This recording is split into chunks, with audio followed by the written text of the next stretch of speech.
दिल की गहराइयों से शुक्रिया करता हूँ कि आप तशरीफ लाए। मसला है जो लद्दाख में हुआ, खासकर लेह में, जो वहाँ पे बच्चे निकल आए, उसकी वजह ये थी कि वो 14 दिन से वहाँ पे भूख हड़ताल में थे। उसमें एक बुज़ुर्ग और उसकी बीवी, कल जब उनकी हालत बहुत ख़राब हो गई और उनको स्ट्रेचर पे लिया गया अस्पताल, तो उन बच्चों के से रहा नहीं गया। 5 साल से वो वहाँ पे खामोशी से एहतजाज कर रहे हैं कि उन्हें 6 शेड्यूल और स्टेटहुड मिलना चाहिए। और उन्होंने, जो उनके लीडर थे, लेह से वो पैदल चले दिल्ली तक कि उनसे कहें कि इस चीज़ को देखें। उन्हें गांधीयन तरीका इस्तेमाल किया था, कोई आंदोलन नहीं किया था। मगर फिर इन बच्चों को ये लगा कि जो 5 साल इनने हमसे वादे किए थे कि हमें नौकरियां मिलेंगी, हम लोगों को यहाँ पे सुविधा मिलेगी और हम लोग आगे बढ़ सकेंगे, वो वादे सारे खोखले निकले। और उसका नतीजा ये हुआ कि आज उनसे रहा नहीं गया और वो बाहर निकल आए। और माफ़ी चाहता हूँ ये कहने को, उन्हें गांधी का रास्ता छोड़ के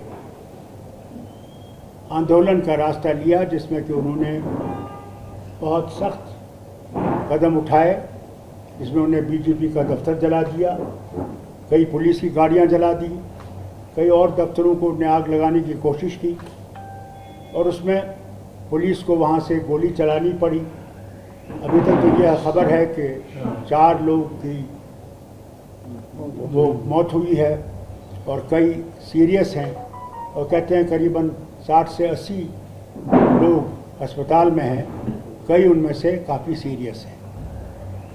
नतीजा इसलिए है क्योंकि जो वादे किए गए इनसे, हर बार इनसे कहा गया हम कुछ करेंगे, ये करेंगे, वो करेंगे, मगर कुछ नहीं किया। और मैं हुकूमत हिंदुस्तान से कहना चाहता हूँ, ये बॉर्डर स्टेट है, चीन हमारे ऊपर बैठा हुआ है, वहाँ पे काफ़ी वहाँ की ज़मीन उनके कब्ज़े में है। वहाँ पे ऐसी चीज़ होना हमारे वतन के लिए ख़तरनाक है। मेहरबानी करके इसको सुलझाने की कोशिश कीजिए और बातचीत का रास्ता जल्दी से इख्तियार कीजिए। इंतज़ार न कीजिए कि फिर से इसमें चिंगारी लग जाए। मैं नहीं समझता हूँ इसमें कोई जमात है जो इसके पीछे है, क्योंकि आप ये कहेंगे कि ये बाहर से आ रहे हैं। मैंने पहले भी ये देखा है, जब भी यहाँ कुछ होता था कहते ये बाहर से आ रहा है। बाहर से नहीं है, ये वहाँ के लोगों की आवाज़ है, दिलों की आवाज़ है।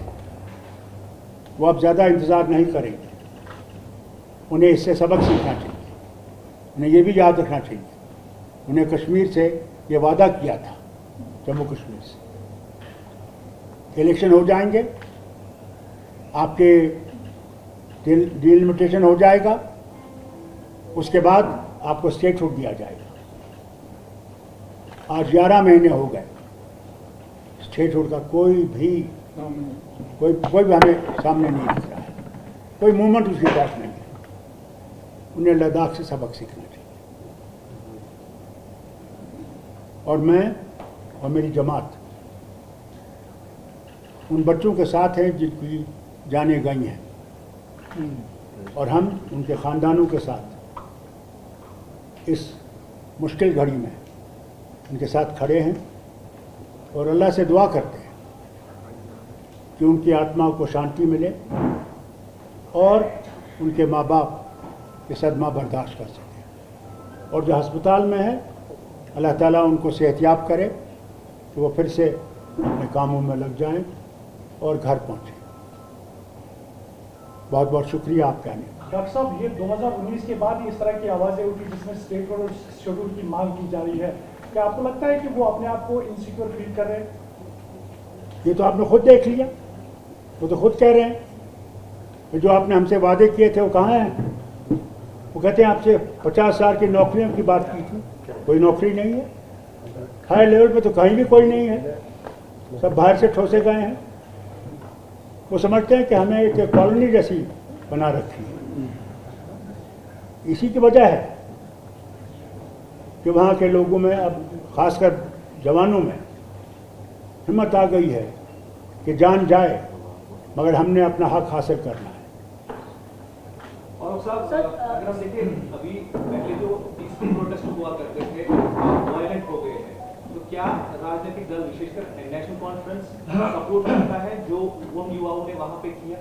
देखिए, नेशनल कॉन्फ्रेंस ने कभी भी गांधी का रास्ता नहीं छोड़ा।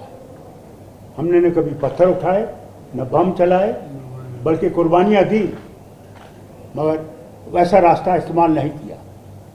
मगर कल क्या होगा, हमारे बच्चे क्या करेंगे, उसका मैं कुछ नहीं कह सकता।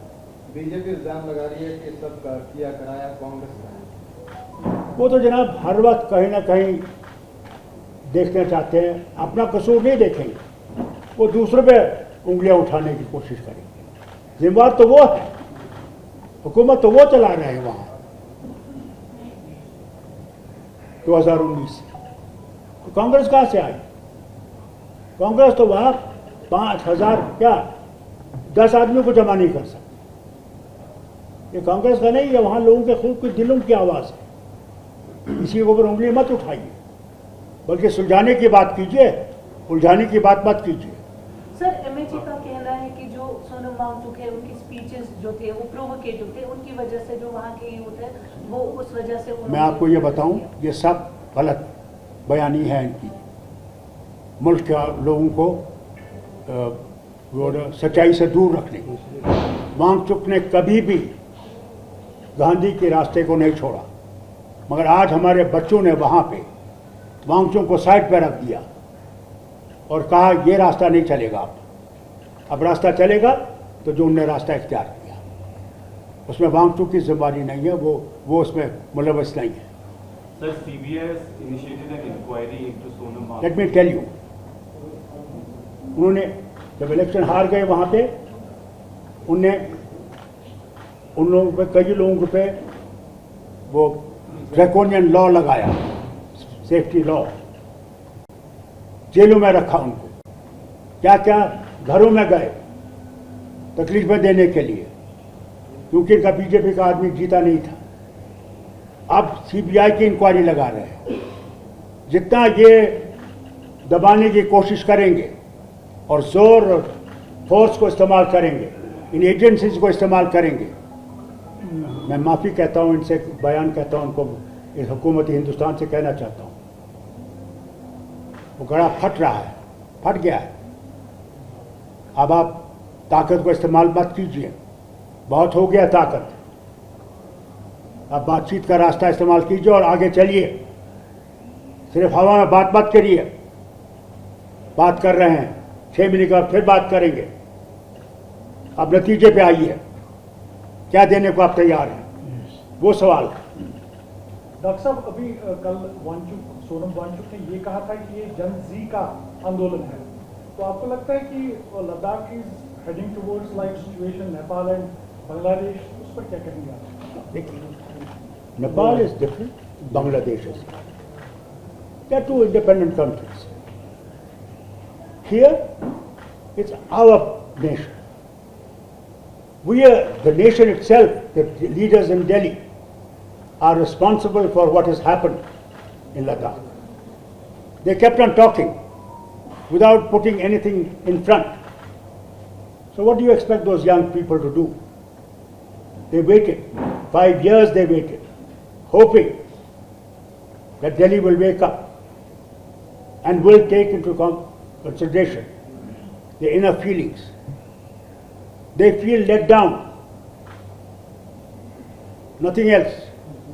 And I think Delhi must move faster in solving these problems of Ladakh. Doctor साहब, आपने कहा कि वहाँ पे जो ज़मीनें हैं वो दुश्मन चाइना के कब्जे में है, और अगर मरकजी सरकार की तरफ देखें वो कहती है कि चाइना के पास कोई भी ज़मीन नहीं है, कब्जे में नहीं है। कैसे आप इस चीज़ को देख रहे हैं?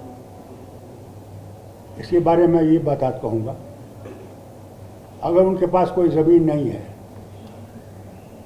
फिर वो क्यों कहते हैं कि ये जो हिस्सा हमारा है? सारी दुनिया जानती है कितनी ज़मीन उनके पास है। हम लोग पेट्रोल ही नहीं कर सकते थे अपने इलाके में। कब तक हम झूठ का सहारा लेंगे? वक्त आ गया कि सच्चाई चलिए, सच्चाई पर चलें तो हो सकता है हम अपने वतन को मजबूत करेंगे।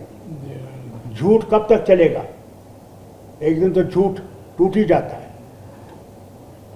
डॉक्टर साहब, आपने कहा कि शुक्रिया। बॉर्डर स्टेट है। सलाम सर, आपने कहा कि बॉर्डर स्टेट है, और अगर सेंटर जो है प्रॉपरली इस चीज को, इस प्रोटेस्ट को रिस्पॉन्ड नहीं करता, आपको नहीं लगता कि चाइना के लिए एक और मौका मिल जाएगा हमारी इन स्पेस में आने का? भैया, somebody will fill the gap and it's a very sensitive area, जबरदस्त सेंसिटिव एरिया है। लद्दाख जो है वो क्लेम करते हैं, वो मैकमोहन लाइन को नहीं मानते हैं, जवाहरलाल नेहरू के वक्त से वो कहते हैं मैकमोहन लाइन हमें मंजूर नहीं है। अभी प्रधानमंत्री गए थे चाइना, क्यों गए थे? कि इससे रिश्ता बेहतर बने, इस मुसीबत से हम निकलें। एक तरफ से अमेरिका हमारे पीछे पड़ा हुआ है, फिर रूसी तेल जो है हम खरीद रहे हैं। ट्रंप तो कह रहा था यूनाइटेड नेशन में कल कि it is India and China जो यूक्रेन वॉर को सपोर्ट कर रहे हैं, जबकि हिंदुस्तान ने यूक्रेन वॉर को कोई सपोर्ट नहीं किया है। डॉक्टर साहब, एक आखिरी सवाल है। जिस तरह से प्रोमिसेस बिट्रेयल हो रही है 2019 के बाद, यहाँ पर प्रोमिसेस किए गए थे कि स्टेटहुड मिल जाएगी आफ्टर डिलिमिटेशन इलेक्शन, तो आपको लगता है कि 3 खित्तों में जो है हालात किसी तरह की अब बनने जा रही है, क्योंकि इस तरह के खदशात जो है वो जाहिर हो रहे हैं अब लद्दाख से? और आपको क्या लगता है कि अगर यहाँ पर स्टेटहुड नहीं मिलती है तो उसके बाद आप, क्योंकि सीनियर पॉलिटिशियन है, क्या एक्सपीरियंस के हिसाब से कहेंगे कि कश्मीर कहाँ होने जा रहा है? आप तो वो बात कर रहे हैं, उस सीढ़ी पे तो हम पहुंचे ही नहीं। जब वो सीढ़ी पे पहुंचेंगे तो फिर आप खुद देखेंगे। राष्ट्रीय कॉन्फ्रेंस वो रास्ता कभी इख्तियार नहीं करेगा जिसमें हमारे बच्चे मारे जाए। कभी हमने नहीं कहा। जब मेरी हुकूमत 84 में डिसमिस की गई थी, और आपने नेहरू साहब की किताब पढ़ी हुई, जो गवर्नर थे, वो समझते थे कि मैं आग लगा दूंगा कश्मीर को अपनी कुर्सी के लिए। मैंने कुर्सी को लात मारी, मगर अपनी जाने लोगों की, बेगुनाहों की मैंने कुर्बान करने के तैयार नहीं था। और आज भी मैं उसी रास्ते पर हूँ। मैं नहीं चाहूँगा कि जम्मू कश्मीर का कोई भी मारा जाए। अल्लाह हाफ़िज़।